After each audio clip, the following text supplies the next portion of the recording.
Hi hello బీరకాయ ఉల్లికాయ కూర చూపిస్తున్నానండి ఈ వీడియోలో. స్టవ్ వెలిగించి ప్యాన్ పెట్టుకొని ఆయిల్ వేసి తరిగి పెట్టుకున్న బీరకాయ ముక్కలు వేసి పసుపు వేసి ఒకసారి కలిపేసుకొని మూత పెట్టుకొని మగ్గించుకోవాలి.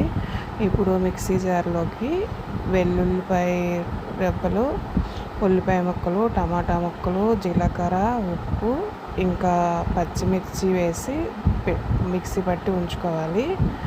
ముక్కలు మెత్తగా మగ్గిపోయిన తర్వాత అవి ఒక ప్లేట్లోకి తీసేసి అందులో ఆయిల్ ఉంది కదా ఆల్రెడీ, ఇంకా మరి నేను ఆయిల్ వేయలేదండి. ఆ ఉల్లి ముద్ద, మిక్సీ పట్టిన ఉల్లి ముద్దని ఆ ఆయిల్లోనే వేసేసాను.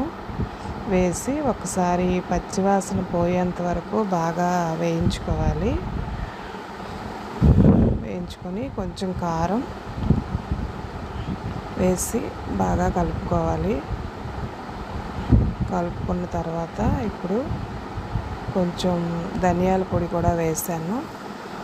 వేసి బాగా వేయించాలండి, అది పచ్చివాసన పోవాలి కదా.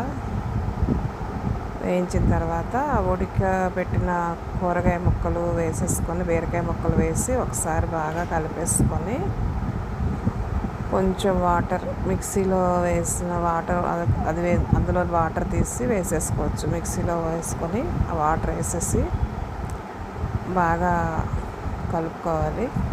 కలుపుకొని అది బాగా వాటర్ అంతా పోయే వరకు ఉడికిపోయిన తర్వాత కొంచెం కొత్తిమీర వేసుకుంటే బీరకాయ ఉల్లికాయ